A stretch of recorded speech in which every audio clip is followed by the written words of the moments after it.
The Bajoran High Commander laughed when he saw the pathetically small army mustering against his forces until he realized with a shock that those were human soldiers in the capital city of Asia. A tense standoff unfolded between the reptilian warriors of the mighty Bajoran Empire and a tiny force of soldiers from an upstart pre-FTL species known as humanity. The humans had been providing humanitarian aid to the oppressed Loyan people, who languished under the brutal boot of their Bajoran overlords. Now, the Bajorans intended to put an end to the humans' meddling. High Commander Fenris himself landed in the heart of the city, disembarking his dropship with a cohort of snarling, heavily armed elite troopers. The 8-foot reptilian warlord strutted across the plaza, his eyes glinting with cruel amusement as he took in the ragtag band of humans assembled before him. A mere 5,000 human soldiers stood against Fenris's army division of 50,000 Bajoran warriors. The humans clutched primitive kinetic weapons and huddled behind light armored vehicles. In stark contrast, the Bajorans wielded advanced plasma rifles, hovered in menacing battle tanks, and filled the skies with weaponized gunships. Fenris threw back his scaled head and laughed, a harsh grating sound. He pointed one sharp talon at the human commander, a grizzled veteran named Greg Adams, who received Fenris with a face of stone. "Withdraw now," Earther Scum Fenris spat in heavily accented galactic common. "Flee this planet with your tail between your legs, or stay and be annihilated." "This is your only warning." Commander Adams met the alien's glare with flinty eyes. "We're not going anywhere, Lizard. The occupation of Loya ends today, one way or another. I suggest you get back on your ships while you still can." The Bajoran officers behind Fenris chittered and howled with laughter at the human's audacity. "I will enjoy breaking your species," Fenris hissed. "Your survivors will make excellent slaves, and your planets will provide useful resources for the Empire. You have 1 hour to leave." Fenris concluded. Then he turned with a snap of his cape and strode back to his dropship, chuckling all the way. The Bajorans were already boasting about which Loyan females they would rape first after their assured victory over the pitiful human forces. But Commander Adams and his soldiers had no intention of abandoning the Loyan people. The humans knew they were outmatched and outgunned, yet they were the only hope Loya had left. The human soldiers checked their weapons with unyielding commitment, prepared to fight to the bitter end.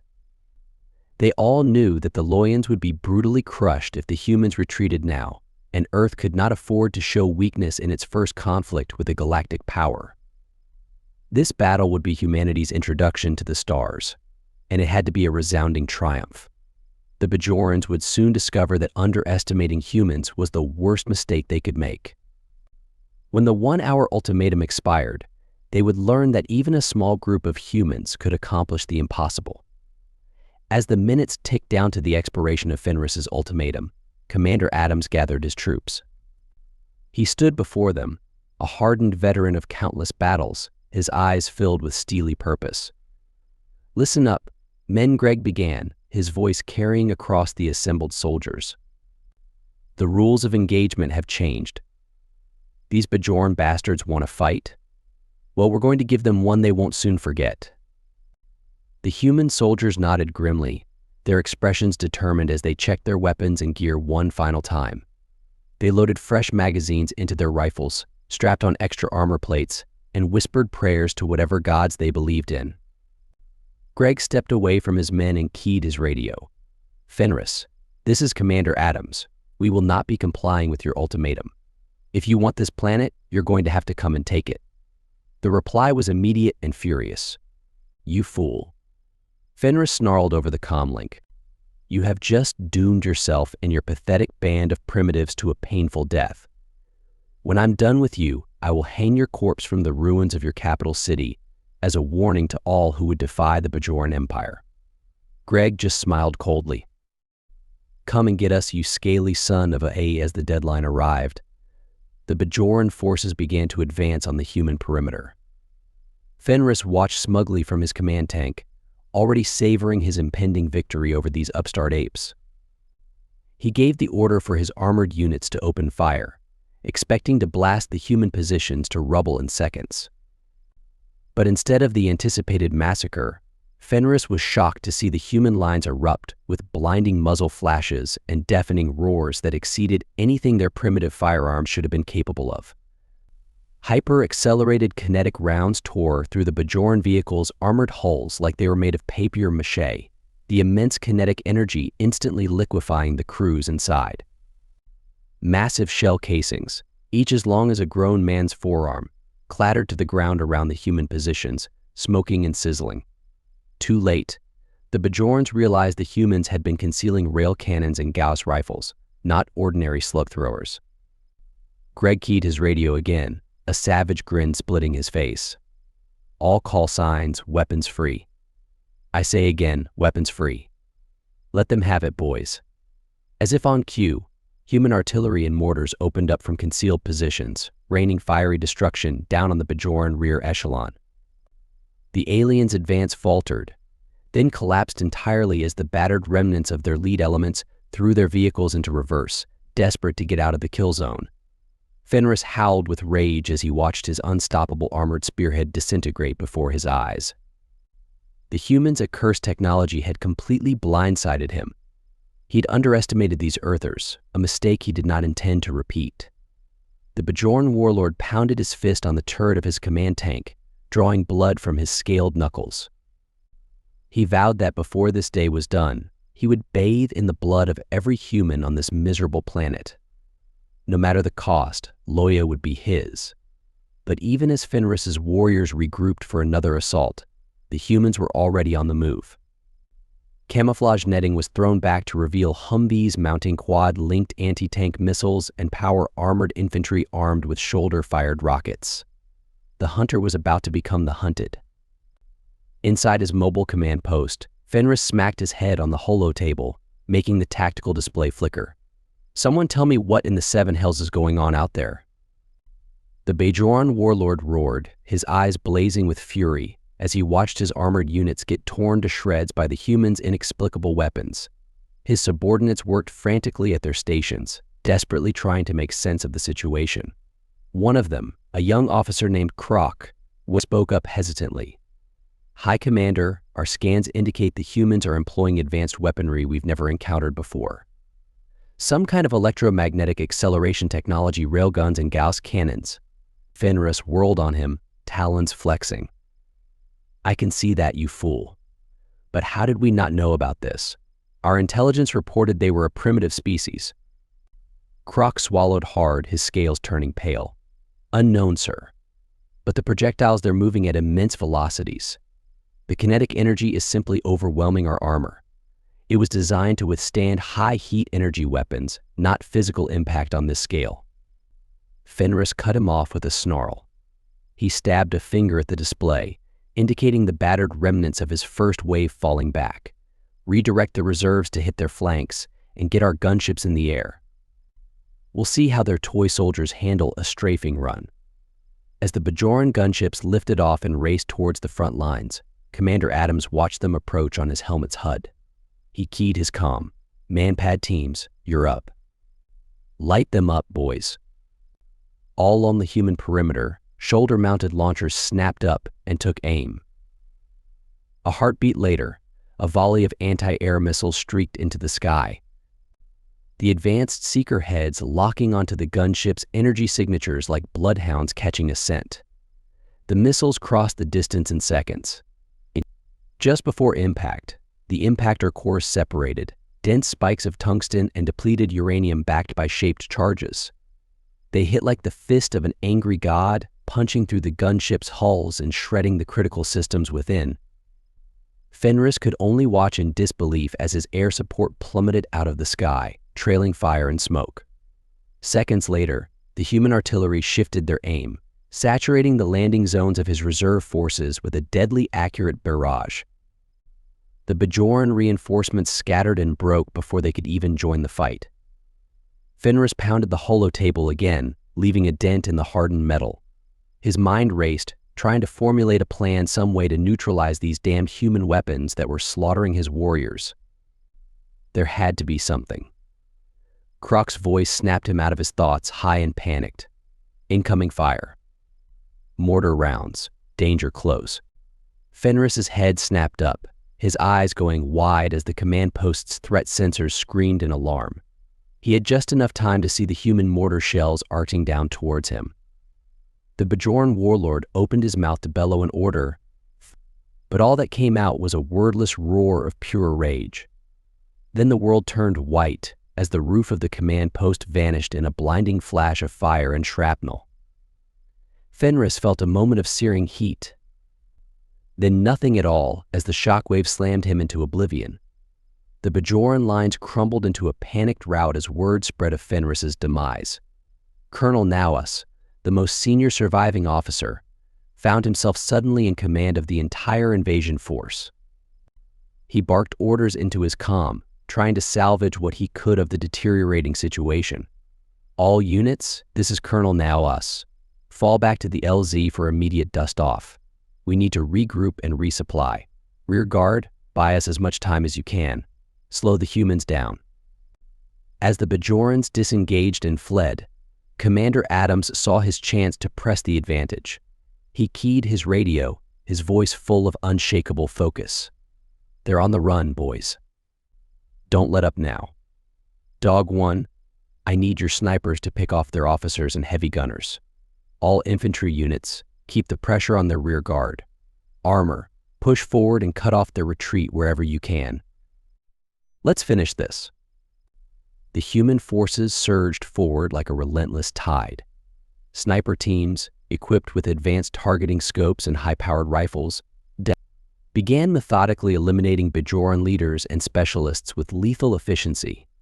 The hypervelocity rounds punched through the alien helmets like they were made of glass, splattering purple blood and brain matter across the cratered ground. Infantry squads advanced in bounding overwatch, laying down suppressing fire with their Gauss rifles as they leapfrogged forward. The Bajoran rear guard tried to hold them back, firing frantically from behind the burning wrecks of their vehicles, but they were outmatched and outnumbered. Suddenly, a Bajoran platoon found itself cut off and surrounded by human armor. The aliens' nerve broke, and one of them raised a scrap of dirty white cloth on a pole, waving it frantically. Humans, we surrender. Please, we surrender. The Bajoran platoon leader called out in broken galactic common. A human squad led by Sergeant Hawkins advanced cautiously, weapons trained on the surrendering Bajorans. Hawkins gestured for the aliens to throw down their weapons and raise their hands. Just as Hawkins's men began to relax, the Bajoran leader snarled and whipped a concealed plasma pistol from behind his back. He fired point blank into the face of the lead human soldier, vaporizing his head in a flash of blue energy. The other Bajorans produced hidden weapons and opened fire in a treacherous ambush. Plasma bolts sizzled through the air and seared into human flesh. It's a trick, Hawkins bellowed. He dove for cover behind the blackened husk of a Bajoran tank, wincing as a plasma bolt singed his shoulder pauldron. His men reacted instantly, finding what cover they could and returning fire. The deafening roar of human Gauss rifles drowned out the whine of Bajoran plasma weapons. Armor-piercing slugs ripped through the aliens' bodies, shredding them into bloody chunks of purple meat. In seconds, the Bajoran platoon was reduced to shattered corpses and twitching limbs. Hawkins got on the radio, his breathing heavy. Boss, we just had a Bajoran fake surrender. Bastards tried to ambush us under a white flag. Tucker's dead. Hernandez and Choi are wounded. Greg's voice came back cold as ice. Roger that, Sergeant. Get your wounded treated and keep moving. All call signs. Be advised the Bajorans have violated the laws of war. No more accepting surrenders. No quarter, men. These bastards had their chance. As the battle raged on, Ambassador Sinclair watched the live feed from orbit, her face pale. She opened a channel to Greg, her voice shaking. Commander Adams, I must protest. You can't just execute prisoners. That's a war crime. Greg's reply was sharp and uncompromising.